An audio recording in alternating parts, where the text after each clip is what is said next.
Start. अध्यक्ष महोदय, हमारे दल ने असम राज्य की समस्या को जिस रूप में समझा है उसको हमारे दल के नेता ने इस सदन में अपने भाषण में स्पष्ट रूप से यह कह दिया है।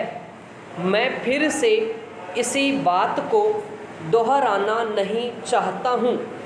मैं इस बात से पूरी तरह से सहमत हूँ कि यह समस्या एक गंभीर समस्या है और इस देश की एकता के लिए, देश की आर्थिक स्थिति के लिए यह एक कठिन समस्या बनी हुई है।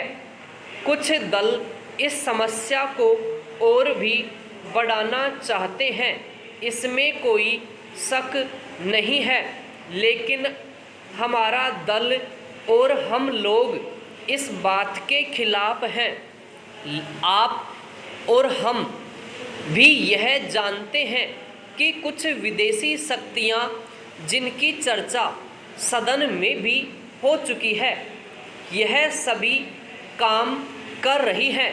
यह समस्या न केवल असम राज्य में है, बल्कि धीरे धीरे यह देश के अन्य कई राज्यों में भी पैदा हो रही है। ऐसी विदेशी शक्तियों की यह इच्छा है कि यह देश सदा के लिए अलग अलग हिस्सों में बंट जाए। अध्यक्ष महोदय, इस बारे में हम सरकार के साथ हैं। हम अपने देश की एकता को किसी भी कीमत पर भंग नहीं होने देंगे। इस सब के बावजूद हमें यह ज़रूर सोचना चाहिए कि केंद्र सरकार ने ऐसे कौन से कदम उठाए हैं जिनसे असम राज्य की इस समस्या को सुलझाने में मदद मिली हो। इस सदन के मेरे एक माननीय सदस्य कह रहे थे कि असम की आर्थिक स्थिति का लाभ उठाकर ये सभी शक्तियाँ वहाँ पर अपना काम कर रही हैं। मैं भी इस बात से सहमत हूँ, लेकिन सरकार का भी तो कर्तव्य हो जाता है कि असम राज्य की आर्थिक स्थिति को जितनी जल्दी हो सके सुधारा जाए, ताकि विदेशी शक्तियाँ वहाँ की गरीब जनता से अनुचित लाभ न उठा सके। मुझे याद है असम राज्य के मुख्यमंत्री जी ने बताया था कि असम राज्य के जो उन्नति के साधन हैं वे बड़े पैमाने पर बाहर चले जाते हैं और इस ओर उन्होंने केंद्र सरकार का ध्यान भी आकर्षित किया था। लेकिन उस समय केंद्र सरकार ने मुख्यमंत्री जी की इस बात की ओर विशेष ध्यान नहीं दिया। इसी तरह से यदि आप देखें तो आम असम राज्य की ओर भी विकास की योजनाओं की तरफ विशेष ध्यान नहीं दिया गया है। यही कारण है कि असम राज्य का अब तक उतना विकास नहीं हुआ जितना कि होना चाहिए। उपाध्यक्ष महोदय, मैं आपका बड़ा आभारी हूँ कि आपने मुझे बोलने के लिए समय दिया है। मैं आपसे निवेदन करना चाहता हूँ कि आप मुझे कुछ अधिक समय दिया जाए, क्योंकि मुझे काफ़ी बातें कहनी है। कुछ महीने पहले रेल मंत्री जी ने जिन परिस्थितियों में रेलवे मंत्रालय संभाला वे परिस्थितियां बड़ी कठिन थी, क्योंकि पिछली सरकार ने मंत्रालय की व्यवस्था को बहुत खराब कर दिया था। इस सब के बावजूद भी रेल मंत्री जी ने मंत्रालय की व्यवस्था में सुधार कर दिया है और इसके लिए मैं उनको बधाई देना चाहता हूं। मैं बड़े ही गर्व के साथ कह सकता हूं कि इन कुछ महीनों में बड़ी सफलता के साथ सभी कठिनाइयों का सामना किया गया है। देश में सूखा पड़ने के कारण उस समय काफ़ी कठिनाई आ गई थी। इस समय भी रेलवे ने दूर दूर के क्षेत्रों में नागरिकों के लिए आवश्यक चीज़ों को समय पर पहुंचाया है, ताकि आम जनता को अधिक परेशानी का सामना न करना पड़े।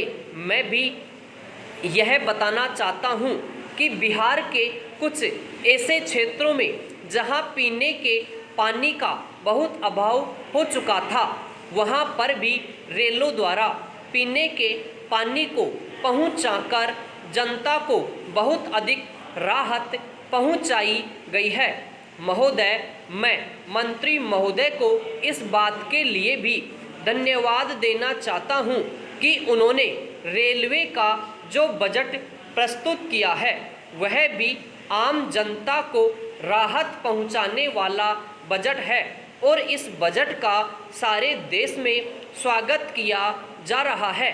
ऐसे समय में जबकि सारे देश की आम जनता बढ़ती हुई महंगाई से बहुत परेशान है, रेलवे बजट में इस तरह की व्यवस्था करना जिससे आम जनता पर अधिक भार न पड़े, एक स्वागत योग्य बात है।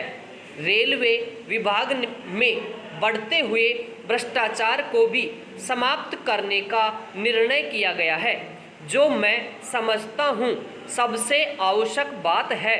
जब तक सरकार अपने मंत्रालयों और विभागों में फैले भ्रष्टाचार को समाप्त करने का प्रयास नहीं करेगी, तब तक किस प्रकार से देश का विकास हो सकता है, यह सोचने योग्य बात है।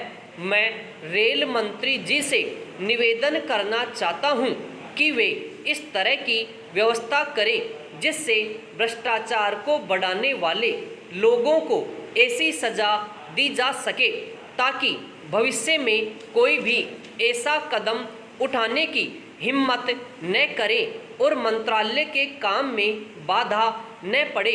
आदरणीय सभापति महोदय, जैसा कि माननीय सदस्य जानते हैं, आजकल महानगरों में मादक पदार्थों का प्रयोग बढ़ता जा रहा है। यह बीमारी दिन प्रतिदिन बढ़ती ही जा रही है।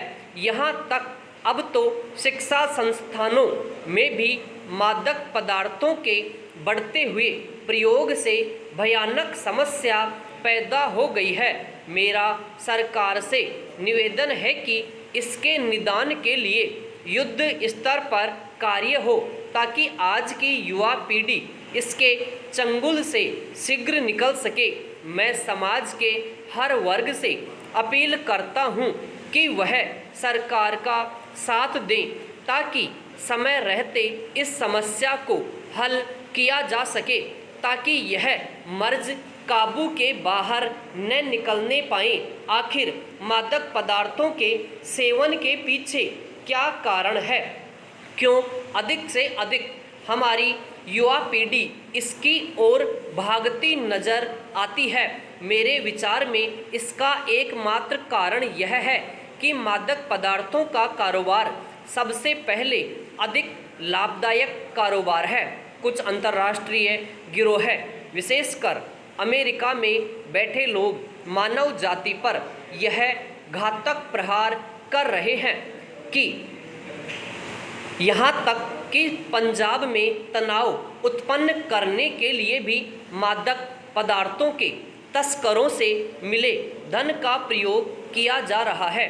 पंजाब सीमा पर कुछ तस्करों को पकड़े जाने पर तथा उनसे पूछताछ करने पर इस तथ्य की पुष्टि भी हो चुकी है।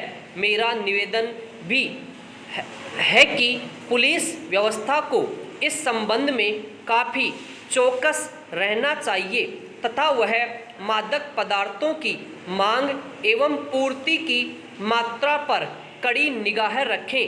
कई लोग मादक पदार्थों के क्रय विक्रय में पुलिस की मिली भगत की भी शिकायत करते हैं, जो किसी हद तक सही है लेकिन 100% सही नहीं है। दूसरी ओर वर्तमान कानून भी इस दिशा में काफ़ी सक्षम नहीं है। सबसे ज़रूरी बात तो यह है कि लोगों में इसके प्रति जागृति पैदा की जाए ताकि नशीले पदार्थों के सेवन करने वाले नए मरीज न बनने पाएँ।